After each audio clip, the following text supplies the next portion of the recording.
Offside and out of bounds, we are going to be previewing the conference finals for the NBA. So we are going to do the Clippers versus the Suns and the Bucks versus the Hawks. I'm Adam. As always, I'm joined with Junior. Junior, are you ready? Let's go! Okay, before we get started, if you guys can help grow our channel, please hit that like button. It's the easiest way. It's the easiest thing for you to do and the easiest way to kind of get more exposure for our channel. If you'd like to comment or subscribe your thoughts below, please let us know that. And of course, we'd love to have you a part of the channel. So Junior, the Clippers were able to pull it out and Suns swept. So no surprise there for me anyways. Do you want to talk about the previous series, or do you want to just jump into your key factors in this matchup? Like 3 seconds. Was surprised that was over in 4. I don't think anyone thought that was going to happen. That Jazz team had a much better team than that. And the Clips, again, a bit of a surprise there, but it is what it is. They didn't have Kawhi, but Paul George and a couple of supporting cast stepped up and did what they had to do to get that series done. Yeah, and Kawhi was good when he was playing, and still TBD on that. Why don't you go ahead and start with your key matchups then, and we'll kind of walk through it. Yeah, so obviously my key matchups here in this series are going to be the health of Kawhi and the health of Chris Paul. So both we don't have much information on. Kawhi is still getting treatment. He did not come with the team to Phoenix, so he's going to be out for the first 2 games 100%. Chris Paul was out for the first game, and his return is still up in the air. This is a guy in Kawhi in the games he has played. He's been averaging over 30, almost 8 rebounds, almost 5 assists, and almost 3 steals a game. Their success, it seemed like, is closely tied to the Clippers moving forward would be him. But it seems like when he's out, this team tends to play a bit better and they share the ball more. So, I mean, they were still in that game 1. They were very close. Devin Booker went off for his first career triple-double. Just happened to be in the first game of the Western Conference Finals. So, good on him. That was pretty stellar. Chris Paul, again, Phoenix is a very different team with him in the lineup. He tends to be the distributor on that team and provides the kind of the kickstart for the offense. Yeah. But they still scored a ton of points, and there was still a lot of facilitation in that game 1.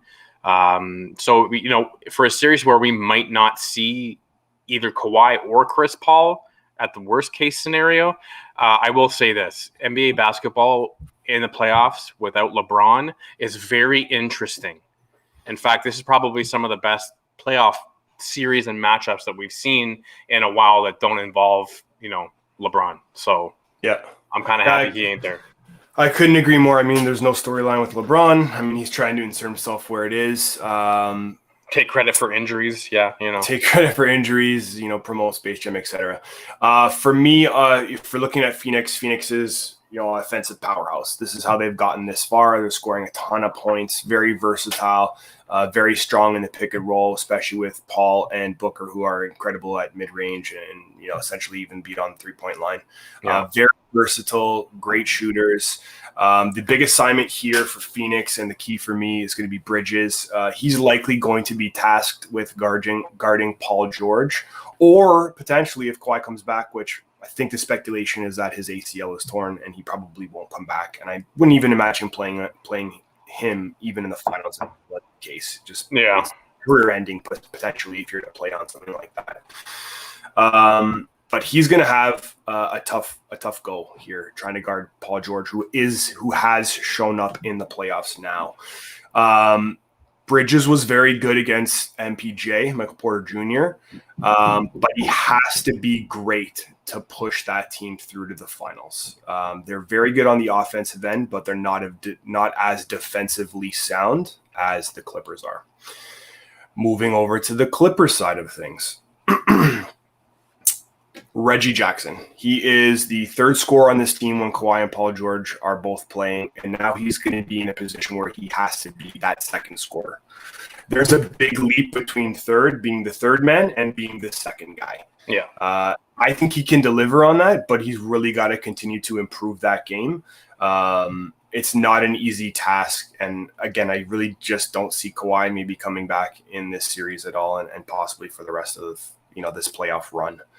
Let's take a look at maybe the head-to-head now. Let's take a look at the matchup score-wise. So point production's, relatively close here. Assists per game, Phoenix, they move the ball very, very well, so no surprise there.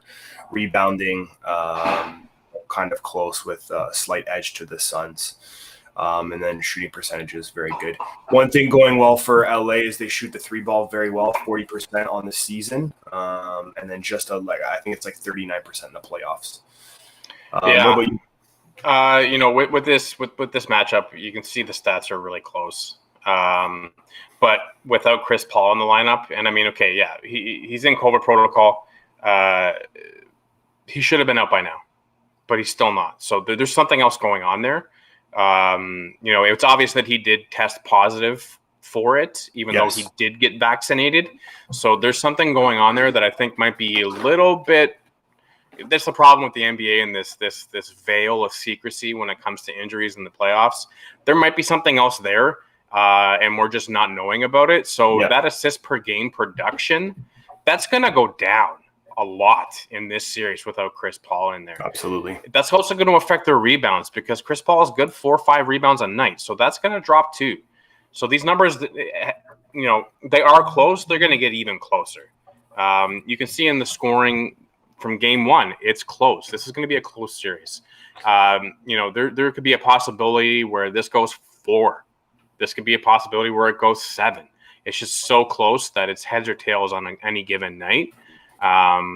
But this is what you want in a conference final is you want 2 teams who are evenly matched that are going to go the distance, or it's just going to be great basketball for 4 games or 5.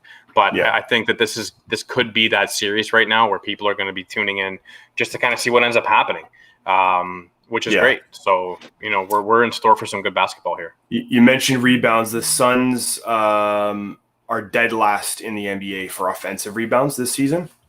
19th in total rebounds. They were decent against Denver, but we've talked about it basically every time we talk basketball. Rebounding is so important, especially when you make a deep playoff run.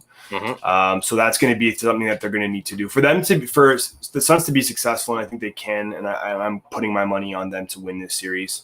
They need to execute offensively because their defense is not as good as the Clippers. Capitalize on the pick and roll, and just try to be there on defense enough to just outscore the Clippers. I think that's going to be their big piece. And then flipping over to the Clippers, their role players need to step up. Like they got to play good defense. Paul George has to be consistent, but Zubac, Morris, Beverly, these guys need to be playing their best basketball this season. Morris was very effective on the 3 against the last series. And what are they going to get out of Man? I mean, that guy literally saved their season. So can he do it again? Can he step up? They're going to need more out of him too. So there's so many unanswered questions going into this series. I mean, even after game 1, there's still so many unanswered questions about kind of where this thing is going. Balls to the walls. Who are you taking in the series? I'm going to ride the Suns as I have. I actually had both these teams going through in our previous playoff previews. I had Clips riding that, although that was unlikely and not a lot of people expected that, and I had the Suns as well. So I'm going to stick with the Suns. I like them. I think they're high-powered. I really want – CP3 will be back game 3. I don't care. He will be back in game 3 if he doesn't make game 2. They haven't said he's going to. It's going to be like 11 or 12 days at that point. They have to let him play. He should already be out of protocol. That's what I'm trying to say right now. I agree. And you saw him. His health is unaffected because he posted yesterday. It was Father's Day. Happy Father's Day to everybody who's watching. So there's got to be something else going on there. I think he'll be back. I'm going to put my money on the Suns. What about you? This literally flip a coin, eh? That's exactly what I'm doing They right now. match up very well, although they have strengths and weaknesses. Their strength is weakness, and weakness is a strength on both sides of the ball here. Heads, Suns, tails, Clippers. Suns, baby. What did I say was heads? Suns. Suns in 4! By the way, this coin right here was correct twice in the NHL with its flip. So we'll see. There you go. Can the quarter go 3-0? Let's see. Okay, let's switch over to the other series, which was decided on Saturday night. For Milwaukee series against Brooklyn, which was an OT. Kevin Durant with a millimeter over put it to OT as opposed to closing out that series, and then the Hawks wrapped up the Sixers last night. How crazy if Kawhi, if Durant had a size 22 instead of a size 29, he probably would have hit that shot and the season would have been over. That man's feet are like ridiculous. Look, I mean, the guy airballed he had another shot to close it, and he airballed it. So you win some, you lose some, but you live to play another day. What did you think of either of these series in past, or do you want to just jump into the keys? Maybe take a couple seconds. Yeah, quick. I had Atlanta moving through. I just felt that they were a better team, more to prove. I'll get into a bit of the reasons as to why that actually happened when we start walking through. But, look at the 76ers. This Eastern Conference final curse. Doc Rivers in Game 7 curse. 29 losses when there's a game on the line in the playoffs. Yeah. But let's go through the 4 wins from Atlanta. Game 1, Simmons was 1 for 2 from the free throw line, but they lost by 9. My key to the series last on our preview.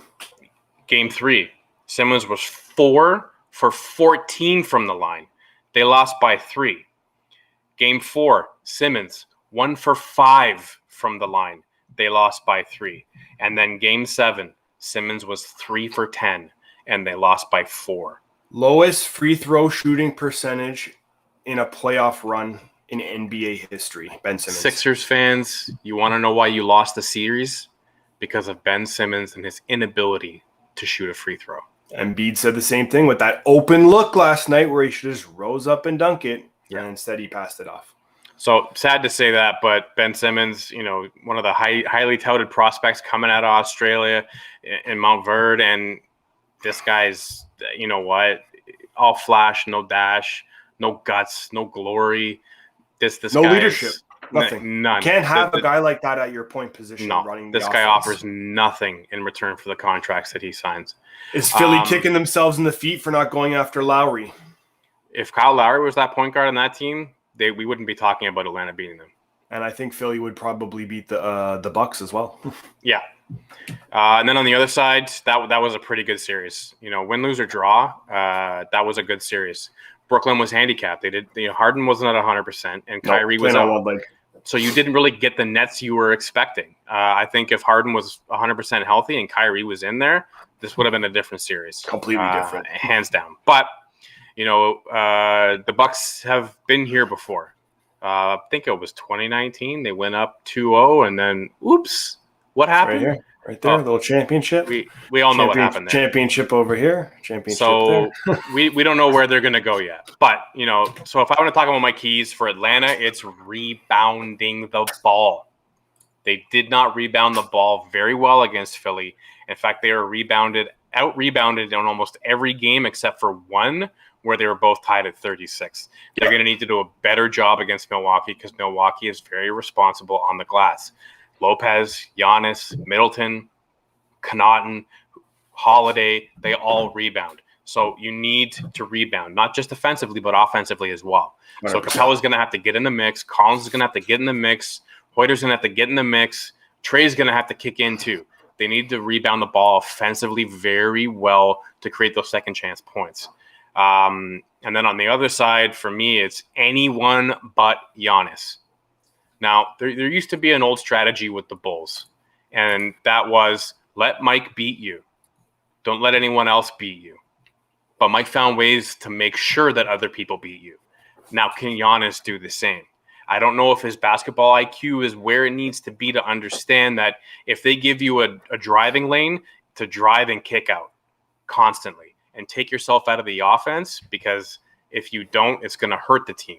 We'll see kind of where his mindset's going to be. But if they just give Giannis the ball and let him do his thing and don't even foul him, let him dunk, let him do what he's got to do. Just shut everybody else down because Giannis ain't going to beat you. You can see that he was overmatched in that Brooklyn series.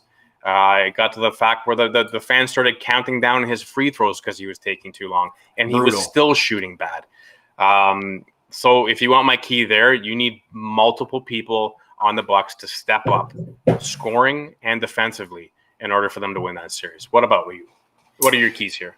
Yeah, so I mean, listen, Giannis is a big guy, and he has the ability just to command the basketball, especially if he's driving the lane or anywhere in and around the basketball. Collins is going to have an extremely difficult assignment here. It's not going to be easy to manage Giannis, and this is where he needs to come together and try to just slow him down a bit or wear him down, maybe on the offensive end. Hack a Shaq? Just wear him down. If anybody's been watching these series games in the fourth quarter, Giannis looks gassed. Yeah. His lips are open. He's mouth breathing at this point. He is getting gassed. So you need to wear him down and slow him down to be effective and close out a game in a fourth quarter, which Atlanta has the ability to do. They have good perimeter shooters. On the other side, Chris Middleton needs to continue to get better, continue to be that second guy, kind of in combination with Jrue Holiday, because they just need to be better. You can't rely solely on Giannis for your point and offense production. It's just not going to be enough, and he's going to gas out. He can't do that for 7 games. It's just not who he is. He doesn't have the ability to do that. They need to be able to defend Trey, especially in the pick and roll. He's a real playmaker, and he has the ability to score on floaters like nobody's business. Like, this guy is just incredible at these little floater jump shots. So yeah, that's kind of my keys. I expect Middleton to continue to get better, and I think Holiday is looking very, very primed to hopefully have a good series here. Yeah. Let's look at the head-to-head. Point production very close, assists very close, rebounds extremely lopsided here, and again, keys to basketball, deep runs in the playoffs are rebounding. And then shooting a 3 percentage, kind of similar on shooting in threes, a little bit lower on the Milwaukee Bucks side. Which is surprising with Holiday, Middleton, and Connaughton, that their percentage is so low. That just goes to show you that they're just trying to pound the rock inside. And when you've got shot blockers on Atlanta, Clint Capella wants to go up. He wants you to challenge him. Absolutely. So that 3% point percentage, if they're going to win, that's got to come up. And like I said, the number one key here is that Atlanta has to rebound the ball. That has to be prime target number one. Because at the end of the day, your focus in terms of who you need to shut down is everyone but Giannis. And for the Bucks, it's what the hell are you going to do at Trey? Because you try and shut down Trey, you've got Hoyter who's going off. Yep. You've got Collins who's dunking on big men. Pick your poison. They've got guys that can shoot the ball. They've got shooters out there, and they've got Capella who wants to go up and catch those alley oops. So, it's going to be interesting. The point production, I think the points will probably stay around this area. They're going to be the low 100s, maybe a little bit into the teens, but you're not going to see 132, 136 kind of point games. They're not the Phoenix Suns. Out of any of these teams. But it just goes to show you that, rebounding is going to do something. And Budenholzer even said he will play Giannis as much as he is required to play in order for them to win. So if that's going to be 48 minutes, then Giannis is playing 48 minutes. And that's going to take a toll on him, a guy who's injured often this year. So we'll kind of see where that goes. I mean, if they have his minutes up, I think the ideal will be is try to close this series out early. Don't let it go past 5 games, because if you try to do that for 7 games, he's going to be done. He's going to be completely gassed for the finals. But that's what the Knicks thought too. They thought they were going to close out Atlanta in 4 or 5. And different to me, it's a big difference here in the defensive aspect of this game. The Bucks are just too sound defensively. Where they may have, they were sound defensively. You had an undersized team too. You had an undersized team in Atlanta go in, get out rebounded, but still beat them. So I mean, if I'm Milwaukee, I'm not planning for this to be a 4-game sweep. I'm planning for this to go a fair distance. And I'm going to have to do what I have to do to shut everyone down. Because, number one, don't give any poster board material to Trae Young. Literally make certain that you keep his name out of your mouth.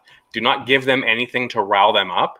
And we just talked about this. The fact that the NBA decided to wait a couple of days to get this series going just goes to show that they think that Milwaukee's going to steamroll Atlanta.